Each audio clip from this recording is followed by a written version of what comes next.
Les fermes océaniques sauvent nos cours d'eau. Depuis plusieurs années, notre planète connaît de graves difficultés. La biodiversité marine serait notamment en passe de disparaître. Malgré une lutte acharnée contre le réchauffement climatique et de nombreux progrès en matière d'écologie, il semble très compliqué de renverser la tendance. Pourtant, de nombreuses alternatives sont mises en place au fil du temps. Avant toute chose, la priorité reste de favoriser une pêche et une aquaculture durables. Mais qu'est-ce que l'aquaculture exactement ? C'est ce que nous allons tenter de découvrir sur ATech. Cet enjeu de souveraineté alimentaire pourrait bien être la seule solution pour sauver nos cours d'eau. L'aquaculture est-elle vraiment une solution durable ? Les fermes océaniques peuvent-elles vraiment sauver nos océans ? Ce ne sont plus des menaces en l'air. La biodiversité marine est réellement en voie de disparition. Plusieurs espèces marines sont d'ailleurs menacées d'extinction. Surpêche, rejets polluants, réchauffement climatique, acidification de l'eau, voici certaines des raisons qui nuisent aux différentes espèces marines présentes dans nos mers et dans nos océans. Ce cocktail destructeur est largement documenté par les scientifiques du monde entier qui sont de plus en plus inquiets. Les objectifs mondiaux se concentrent donc sur la préservation de l'environnement. De ce fait, il est nécessaire de restaurer les milieux dégradés tout en gérant durablement les ressources du vivant. Ces dernières sont bel et bien indispensables à la survie de l'humanité. Depuis plusieurs mois, les espèces menacées sont inscrites sur une liste rouge. Néanmoins, il reste encore de l'espoir pour ces différentes espèces. Cette liste rouge permet de cibler les actions de conservation. Elle comprend plus de 150 000 espèces, dont plus de 42 000 sont menacées d'extinction. Parmi elles, plus de 1550 animaux marins et plantes maritimes évaluées sont en voie de disparition. Les changements climatiques auraient un impact sur au moins 41% d'entre eux. Mais les scientifiques semblent prêts à tout faire pour sauver nos cours d'eau. Et si nous nous concentrions sur les coraux ? Ces derniers s'assemblent pour former des récifs coralliens. Ils abritent 25% de la vie marine de notre planète. Mais ces magnifiques organismes où la vie est présente pourraient bien disparaître définitivement. De plus, les récifs coralliens sont éblouissants et leur beauté naturelle est incroyable. Leur surface totale représente moins de 0,25% de l'environnement marin. Pourtant, près de 2 millions d'espèces différentes y élisent domicile.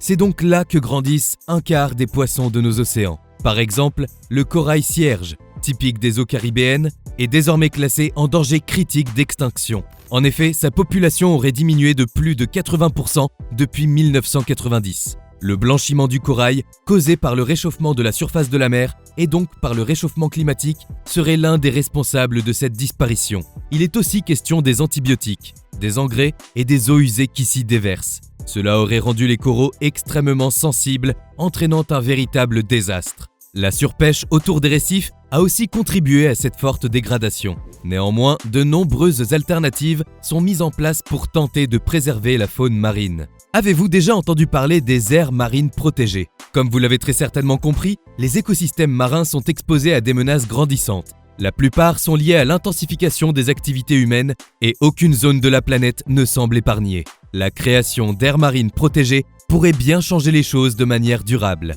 Selon l'Union internationale pour la conservation de la nature, plus communément appelée UICN, il s'agit d'un espace géographique clairement défini, reconnu, dédié et géré par des moyens juridiques et autres moyens efficaces pour assurer la conservation, à long terme, de la nature et des services écosystémiques associés et les valeurs culturelles. Ces zones offrent des habitats essentiels à de nombreuses espèces marines, notamment aux espèces menacées ou en voie de disparition. En limitant les activités humaines néfastes, elles permettent également aux écosystèmes de se renouveler et de retrouver leur fonctionnalité. Les AMP jouent aussi un rôle dans l'atténuation du changement climatique. Effectivement, les écosystèmes marins stockent d'importantes quantités de carbone. Ils contribuent donc à réduire les émissions de gaz à effet de serre qui dérangent fortement l'équilibre climatique. En outre, il existe désormais des filets lumineux qui aideraient à protéger la faune marine. Les filets maillants représentent l'un des engins de pêche les plus utilisés. Cependant, leur utilisation entraîne souvent la capture d'animaux non ciblés, notamment d'espèces en voie de disparition. Cela contribue au déclin de ces espèces et des écosystèmes côtiers. Mais il existe maintenant des filets maillants éclairés par LED qui pourraient être une solution particulièrement efficace. Les résultats impressionnent d'ailleurs les scientifiques. Cette nouvelle technologie réduirait la pêche accidentelle de 63%. Le dangereux déclin de la biodiversité des océans pourrait bien être stoppé net. C'est en tout cas ce que nous espérons. Aujourd'hui, Favoriser une pêche ainsi qu'une aquaculture durable est devenu une priorité mondiale. La pêche et l'aquaculture sont des activités économiques très importantes. Sur 178 millions de tonnes, 157 millions de tonnes sont destinées à la consommation humaine. Cette production ne cesse de s'intensifier, laissant place à des techniques de moins en moins vertueuses. Ainsi, tout ceci contribue à la surexploitation des ressources, mais aussi à la destruction des habitats. Face au changement climatique, la sécurité alimentaire est en péril. Pour contrer ce cataclysme planétaire, nous entendons beaucoup parler d'aquaculture. Mais de quoi s'agit-il exactement ? L'aquaculture, ou l'élevage aquatique, est l'une des composantes essentielles de la production alimentaire mondiale. Elle est également une réponse aux enjeux de la surpêche. Le terme aquaculture qualifie la culture d'organismes aquatiques en milieu fermé. Ce système est pratiqué depuis plusieurs milliers d'années en Asie. Mais depuis une trentaine d'années, il connaît un essor considérable à l'échelle mondiale, surtout dans les pays en développement. L'objectif principal de l'aquaculture est de produire des organismes aquatiques pour la consommation humaine, tout en garantissant la durabilité des ressources marines. Elle fonctionne en élevant des espèces aquatiques dans des environnements contrôlés, tels que des étangs, des bassins, des cages flottantes en mer ou des systèmes clos. Tout est fait pour optimiser le rendement. Les principales espèces cultivées incluent les poissons, les crustacés et les mollusques. Toutefois, les techniques varient en fonction des espèces et des environnements. Les produits de la mer, de la pêche et de l'aquaculture présentent un déficit commercial considérable. Mais la filière aquacole est en plein développement. Le but est de ne pas fragiliser la faune marine, mais aussi de renforcer notre souveraineté alimentaire. La filière aquacole doit donc être structurée, intégrée, mais aussi adaptée aux différents impacts du changement climatique. Ainsi, il est nécessaire de continuer à nourrir les populations tout en préservant notre planète. Peut-on vraiment envisager l'aquaculture comme solution durable ? Il est vrai que les produits de la mer sont cultivés afin de répondre aux besoins croissants de la population humaine. Le secteur de l'aquaculture se développe très rapidement et les innovations technologiques se multiplient. Cela devrait permettre de sauver nos océans de manière durable. On peut notamment prendre l'exemple du premier navire aquacole au monde, lancé en 2022 par la Chine. Ce bateau pourrait bien être un outil de taille pour sauver la faune maritime. Mais la culture sous-marine n'a pas dit son dernier mot, et ses possibilités sont nombreuses. Aux États-Unis, une ferme sous-marine développe un modèle d'agriculture durable. En avez-vous entendu parler ? Cette ferme océanique en 3D, installée en 2014 dans le Connecticut, couvre 8 hectares. Délimité par des bouées blanches, ce jardin suspendu s'étire à la verticale sur environ 7 mètres de profondeur. Les coquilles Saint-Jacques s'y épanouissent dans des nasses en forme de lanterne japonaise. Les moules sont placés dans des filets en suspension. Enfin, les huîtres sont protégées dans des cages, tandis que les palourdes sont enfouies dans la vase.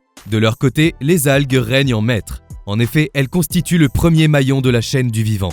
Il est notamment question de la Saccharina latissima. Cette dernière favorise le développement des coquillages en leur apportant de précieux nutriments. Elle permet aussi de recréer un écosystème tout en produisant de la nourriture. Elle réduit même les effets du changement climatique en absorbant 5 fois plus de CO2 que les forêts. Face au succès de sa ferme océanique, Brent Smith fonde l'ONG Greenwave afin d'aider les petits exploitants à construire leur propre ferme.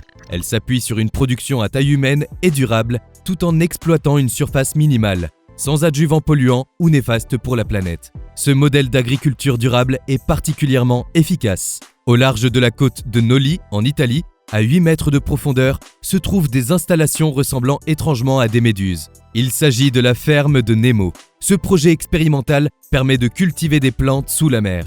C'est Sergio Gamberini, le président de la société italo-américaine Ocean Reef, qui est responsable de cette innovation hors du commun. L'installation de serres au fond de la Méditerranée prouve que l'océan est propice au bon développement de la flore. Ces serres sont ancrées dans la roche océanique. Elles peuvent donc reproduire une biosphère naturelle grâce aux propriétés de l'océan. Effectivement, la mer offre des conditions idéales pour la culture des plantes. De plus, la serre en forme de ballon renferme suffisamment d'humidité pour faire croître les plantes rapidement. De ce fait, les légumes et les fruits évoluent dans un environnement sain, sans avoir besoin de l'homme. Ce concept est donc écologiquement prometteur. L'aquaculture a-t-elle vraiment un avenir durable ? Il est vrai que ce principe est une réponse souvent privilégiée face à la surpêche. Mais l'aquaculture présente tout de même certains inconvénients. Certains problèmes environnementaux, tels que la pollution de l'eau et la perte d'habitats côtiers, peuvent être le résultat de la concentration d'organismes dans des zones spécifiques. Néanmoins, ces quelques inconvénients sont largement atténués par les nombreux bénéfices de l'aquaculture.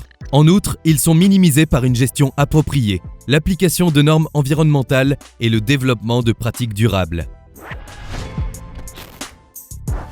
Depuis quelques années, la biodiversité marine est en grand danger. De nombreuses espèces d'animaux sont en voie de disparition. C'est pour cette raison qu'il est essentiel de favoriser une pêche, mais aussi une aquaculture durable. En effet, l'aquaculture est un enjeu de souveraineté alimentaire dans une grande partie du monde. Outre ce principe très prometteur, la culture sous-marine a de nombreuses autres possibilités. Il est notamment question de fermes océaniques. Sont-elles vraiment la solution à tous nos problèmes environnementaux ?